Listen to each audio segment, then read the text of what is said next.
Γεια σας. Σήμερα θέλω να σας δείξω μια κατασκευή που έχω κάνει στο τζάκι εδώ και 10 χρόνια περίπου, για να ζεσταίνω όλο το σπίτι, γιατί αυτό το τζάκι είναι ένα απλό τζάκι ενεργειακό που κλείνει με το τζάμι μπροστά και ζεσταίνει το σαλόνι. Το πρόβλημα ήταν ότι ζεστάνονταν μόνο το σαλόνι, οπότε ήθελα να ζεστάνω και τα υπόλοιπα δωμάτια.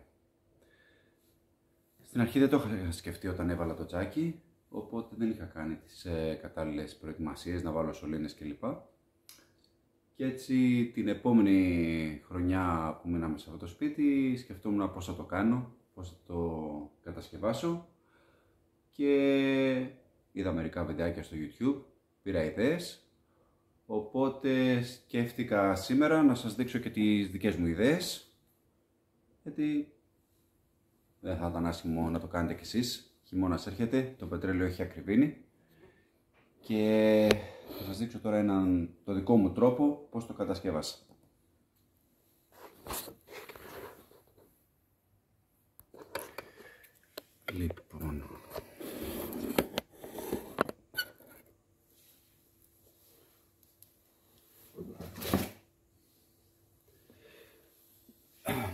Λοιπόν, αυτό είναι ένα μαντεμένιο τζάκι, το οποίο έχει τζάμι μπροστά. Εδώ στο κέντρο, εδώ στο κέντρο, κάτω από αυτήν εδώ την κατασκευή, ήταν το καλαθάκι για τη στάχτη, και εδώ έφερα τις παροχές μου. Απ' έξω άνοιξα μια τρύπα και τράβηξα τις σωλήνες μου από εδώ μέχρι το connector του καλοριφέρ. Το σύστημα που έχω κάνει είναι, έρχεται το νερό από το connector μου εδώ, είναι φτιαγμένο από χαλκοσωλήνα 20 διάρι και είναι όλο κολλητό με γωνιές και ταφ, με καλάει. Απλή κόλληση, δεν είναι τίποτα φοβερό. Απλή κόλληση, δηλαδή τα έκοψα και τα κόλλησα μόνος μου με ένα απλό καμινέτο. Λοιπόν, την πρώτη χρονιά ήθελα να σας πω ότι αυτό είναι το τελικό στάδιο, το οποίο κατέληξα μετά από 4 χειμώνες και πλέον δεν το έχω αλλάξει. Την πρώτη χρονιά είχα βάλει μία σειρά μόνο με 1, 2, 3, 4, 5, 6, 7 σωλήνες πίσω. Όμως δεν ήταν αρκετή η ζέστη που παρήγαγε, μόνο έφτανε για 2 σώματα, τα ζέστανε πολύ καλά, το τρίτο μεταβίας.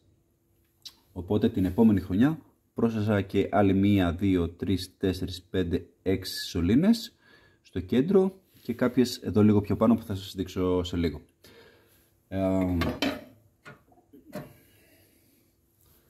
Για να πάμε λίγο τώρα πιο κοντά.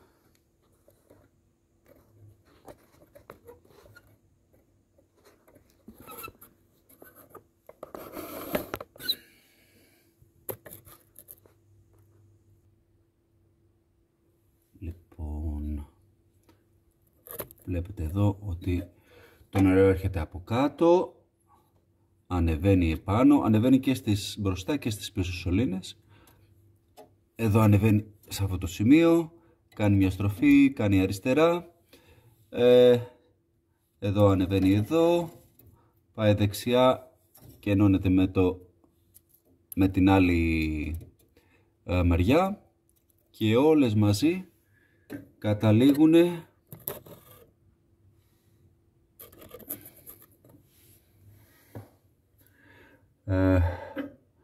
όλες οι σωλήνες λοιπόν καταλήγουν σε αυτό το σημείο που είναι το υψηλότερο. Εδώ λοιπόν έχω βάλει μία ημικαμπύλη και δημιουργώ αυτό το πράγμα, και μετά κατεβαίνει προς τα κάτω το νερό,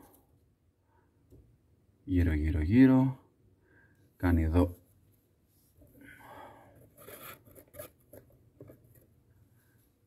κάνει μια βόλτα έτσι, έτσι έτσι και μετά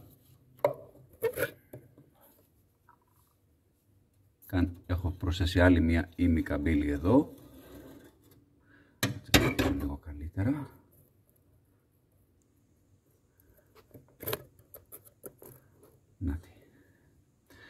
Λοιπόν, έχω βάλει αυτήν εδώ την ημικαμπύλη, πωλείται στο εμπόριο, έχει κόλληση εδώ και εδώ, σε αυτό το σημείο.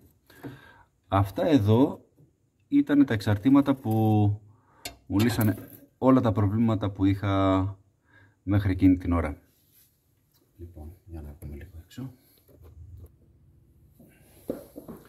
Αυτή λοιπόν η ημικαμπύλη μου έλυσε όλα τα προβλήματα που είχα τις πρώτες χρονιές, και το πρόβλημα ήταν ότι επειδή αυτό το τζάκι είναι μαντεμένιο και είναι κλειστό γύρω γύρω, δεν μπορούσα να πάρω το νερό το ζεστό από το υψηλότερο σημείο, με αποτέλεσμα να πρέπει να βάλω και την είσοδό μου και την έξοδό μου στο χαμηλότερο σημείο του τζακιού. Αυτό είχε ως αποτέλεσμα το νερό να μπαίνει από κάτω, να περνάει μέσα από όλη τη διαδρομή, να ανεβαίνει στο υψηλότερο σημείο και μετά να κατεβαίνει. Όπως ακριβώς γίνεται και στα σώματα που έχουμε στο σπίτι. Αυτό λοιπόν τι γινότανε? Όταν ανάβε το τζάκι, δημιουργούσε φυσαλίδες αέρα και μου τις παγίδευε στα υψηλότερα σημεία. Την πρώτη χρονιά είχα δοκιμάσει κάποια εξαεριστικά μέσα στο τζάκι, όμως αυτά λιώνανε. Οπότε δεν μπορούσα να βγάλω τον αέρα. Και μόλις μάζευα αρκετό αέρα, σταμάταγε τη ροή, τη κυκλοφορία. Οπότε κάποιες φορές δηλαδή ανέβηκε πολύ η πίεση, έκανε ατμό, όμως πας στις σωλήνες ήταν λίγο δύσκολο μέχρι να λύσω το πρόβλημα. Εντάξει, την πρώτη και τη δεύτερη χρονιά έκανα εξαέρωση κάθε φορά πριν να ανάψω το τζάκι, αλλά αυτό ήταν λίγο ταλαιπώρια. Λοιπόν, οπότε μετά σκέφτηκα αυτό το σύστημα με τις ημικαμπύλες στα υψηλότερα σημεία, όπου εκεί αναγκάζω τον αέρα να παγιδευτεί στο υψηλότερο σημείο της ημικαμπύλης, που δεν υπάρχει κόλληση, οπότε δεν μπορεί να λιώσει και τίποτα, γιατί καμία κόλληση δεν έχει λιώσει μέχρι σήμερα, από τη στιγμή που αυτό έχει νερό μέσα. Οπότε με την ημικαμπύλη δημιούργησα ένα σημείο, στο υψηλότερο σημείο της όλης κατασκευής, που παγιδεύεται αέρας, αλλά επειδή σε αυτό το σημείο έχουμε μεγάλη ταχύτητα νερού, ο αέρας παρασύρεται και φεύγει. Οπότε αυτό εδώ και άδειο να είναι εντελώς από νερό, με το που θα το συνδέσει στο σύστημα και κυκλοφορήσει το νερό, κάνει μόνο το εξαέρωση. Και έτσι έλυσα το πρόβλημα με τις φυσαλίδες εδώ μέσα. Μόνο βάζοντας την ημικαμπύλη στο ψηλότερο σημείο. Λοιπόν, το σύστημα λοιπόν, έχουμε το τζάκι, έχουμε τις σωλήνες εδώ που ζεσταίνονται με τη φωτιά, και μετά έχουμε το εξής.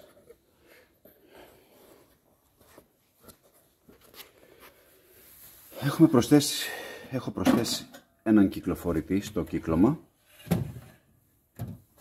Εδώ είναι ο κυκλοφορητής, ο οποίος η εισαγωγή του συνδέεται στο κονεκτέρ του καλοριφέρ. Από εκεί λοιπόν έρχεται το νερό, μπαίνει στον κυκλοφορητή και από τον κυκλοφορητή φεύγει και πάει στο τζάκι. Πάει στο τζάκι, γυρίζει από το τζάκι από εδώ ψηλά όπως βλέπουμε. Εδώ έχω ένα θερμόμετρο για να βλέπω τη θερμοκρασία του νερού που βγαίνει από το τζάκι, και έχω και ένα πιεσόμετρο για να παρατηρώ την πίεση του νερού. Επίσης εδώ έχω βάλει και δύο εξαεριστικά αυτόματα και στις δύο μεριές, έτσι ώστε να μην παγιδεύεται αέρας και να γίνεται εξαέρωση πολύ κοντά. Πώς ενεργοποιείται τώρα αυτό το σύστημα? Πριν ανάψω το τζάκι, επειδή το νερό βγαίνει από το χαμηλότερο σημείο του τζακιού, δεν θα μπορούσα να έχω έναν θερμοστάτη εκεί, οπότε έχω προσθέσει έναν διακόπτη με τον οποίο ενεργοποιώ τον κυκλοφορητή.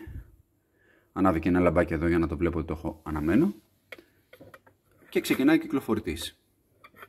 Από τη στιγμή λοιπόν που κυκλοφορεί τα νερά ο κυκλοφορητής, όταν θα ανάψω το τζάκι η θερμοκρασία θα ανέβει στο νερό που έρχεται και με το θερμοστάτη, ο οποίος έχει μπει εδώ, όταν θα ανέβει η θερμοκρασία πάνω από τους 20 βαθμούς, θα δώσει και αυτός ρεύμα στον κυκλοφορητή, οπότε μπορώ να πατήσω το διακόπτη και να σταματήσω να δίνω ρεύμα από το διακόπτη και θα παίρνει ρεύμα μόνο από τον θερμοστάτη. Με αυτόν τον τρόπο όταν πάω για ύπνο το βράδυ και αφήνω ένα κουτσουράκι μέσα στο τζάκι,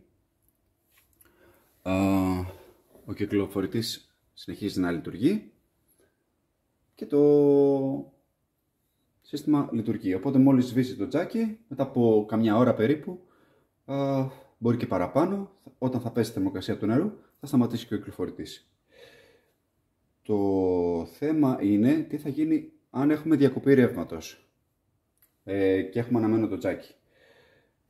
Σε αυτό το πρόβλημα η λύση είναι ένα UPS, ένα απλό UPS, όπως είναι αυτό εδώ. Αυτό είναι λοιπόν το UPS που χρησιμοποιώ για τον κυκλοφορητή. Λοιπόν, θα βάλω τον κυκλοφορητή, μόλις ανάψω τον κυκλοφορητή θα δούμε ότι το load είναι στο 16%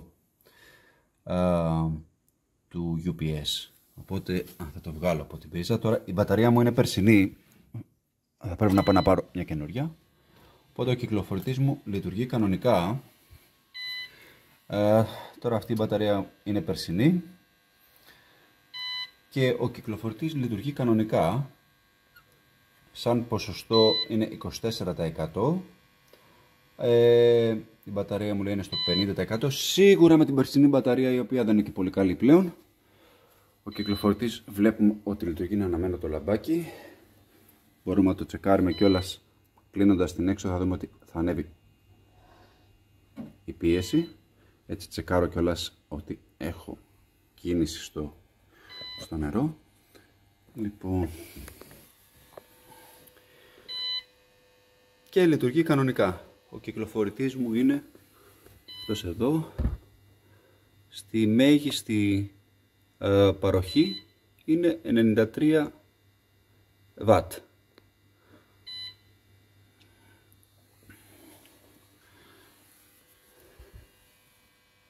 Σίγουρα θα αλλάξω μια μπαταρία φέτος.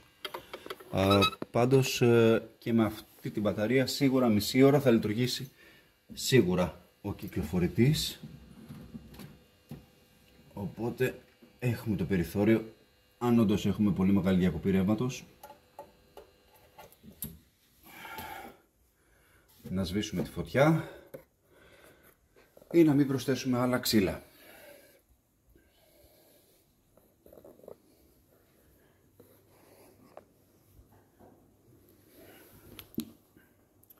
Τώρα εδώ στο κέντρο έχω, αφού έφτιαξα αυτό εδώ το σχαράκι, εδώ έχω και την εισαγωγή του αέρα,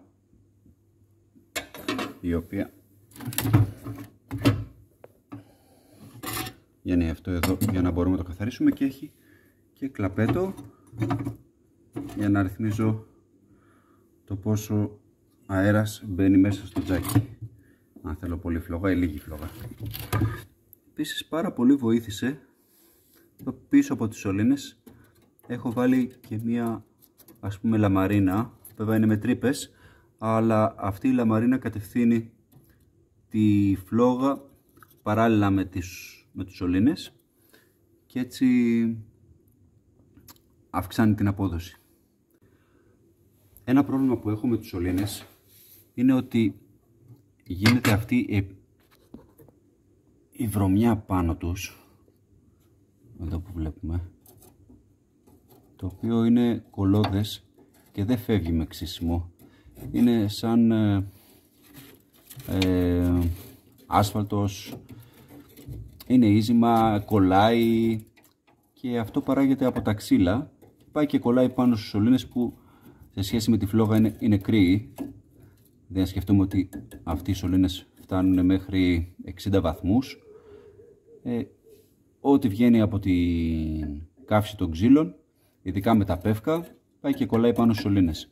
Οπότε αυτό μειώνει την απόδοση του συστήματος και έτσι κάθε χρόνο το καθαρίζω με ένα καμινέτο, όπως είναι.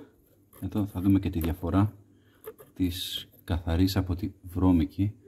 Αυτές εδώ τις έχω περάσει με το καμινέτο και αυτή εδώ δεν την έχω περάσει. Τώρα θα το ανάψω λίγο, θα δείτε τη διαφορά.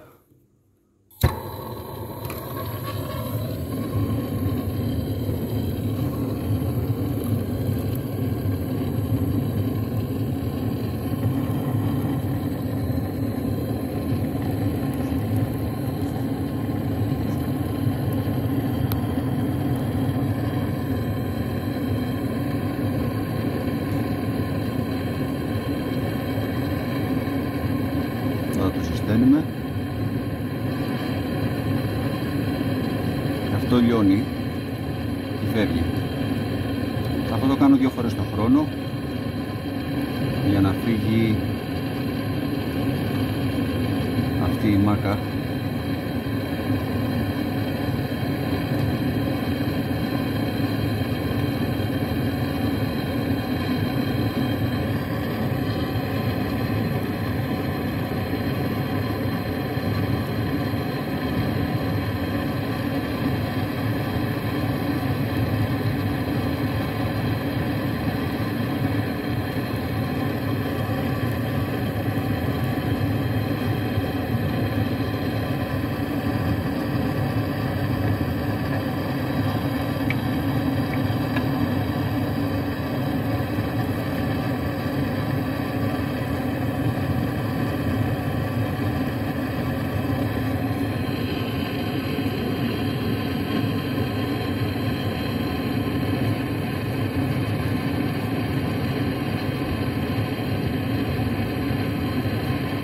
Τώρα γιατί το έκανα όλο αυτό το σύστημα?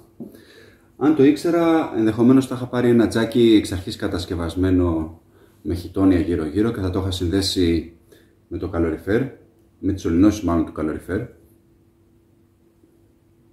Όμως δεν το σκέφτηκα και το είδα στην πορεία ότι μπορώ να ζεστάνω με το τζάκι και το υπόλοιπο σπίτι.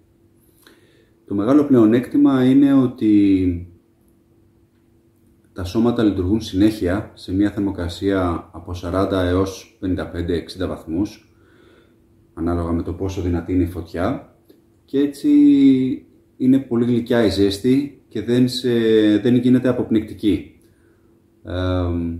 Και δουλεύει συνέχεια. Δεν είναι σαν το καλοριφέρ που μία φέρνει ζεστό νερό 80 βαθμούς, μετά σταματάει, μετά ξανάρχεται. Είναι συνεχή. Δηλαδή είναι όπως είναι η διαφορά στα air condition, τα inverter με τα παλιά. Εγώ που έχω ξύλα λόγω δουλειάς, χωρίς να χρειάζεται να τα αγοράσω, με συμφέρει γιατί όλο το χειμώνα δεν βάζω καθόλου πετρέλαιο και γλιτώνω όλο αυτό το κόστος. Σήμερα έχουμε ανάψει το τζάκι. Έχει κάψει αρκετή ώρα. Τώρα βλέπουμε εδώ σε αυτό το θερμόμετρο, λέει η εσωτερική θερμοκρασία 23 και η θερμοκρασία 46,5 είναι η θερμοκρασία του αέρα που βγαίνει πάνω από το τζάκι. Εδώ είναι η είσοδος του αέρα, μία από τις δύο.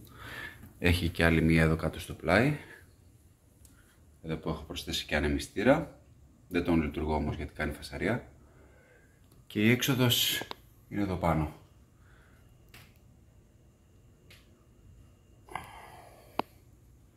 Λοιπόν, πάμε να δούμε τι κάνει και ο κυκλοφορητής. Εδώ έχουμε θερμοκρασία νερού. Είναι στους 45 βαθμούς. Και η πίεσή μας είναι στο 1,2 μπαρ περίπου. Πάμε να δούμε λοιπόν και τα σώματα τι κάνουμε στο σπίτι. Μάλλον πριν το κάνουμε αυτό, ας δούμε λίγο πόσο ζεστό είναι το σπίτι. Η γάτα κοιμάται. Μια χαρά είναι ζεστά. Λοιπόν, εδώ έχουμε περίπου 15 βαθμούς έξω και μέσα έχουμε 22 περίπου. Πάμε να δούμε λοιπόν και τα σώματα. Εδώ έχουμε αυτό το σώμα στο ένα δωμάτιο. Θα το μετρήσουμε. Η θερμοκρασία εδώ είναι 48 επάνω και 43 κάτω. Πάμε να δούμε και τα υπόλοιπα σώματα. Λοιπόν, στο δωμάτιο τώρα, αυτό το μεγάλο σώμα είναι και αυτό εδώ αναμένο. Αυτό εδώ στην είσοδο έχει 45, εδώ έχει 45 και εδώ κάτω έχει 38.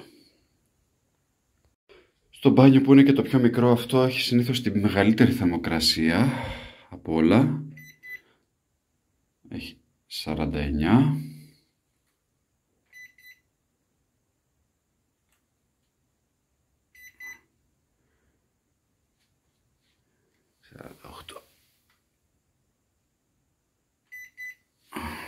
Σαράντα πέντε. Μια χαρά.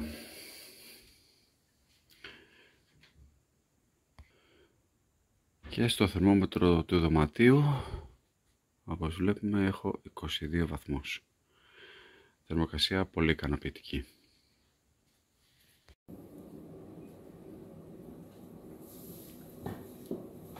Αυτό ήταν το βίντεο για την πατεντούλα που έχω κάνει στο τζάκι για να ζεσταίνω το σπίτι. Αν σας άρεσε, δοκιμάστε το κι εσείς. Θα απολαμβάνετε το τζάκι σας και θα ζεσταίνετε και το υπόλοιπο σπίτι. Αν έχετε απορίες για το πώς θα το κάνετε, μπορείτε να μου γράψετε σχόλια και να απαντήσω σε αυτά και αν μπορώ να σας βοηθήσω. Σας ευχαριστώ πάρα πολύ. Αν σας άρεσε το βίντεο, κάντε like και subscribe. Σας ευχαριστώ για τον χρόνο σας.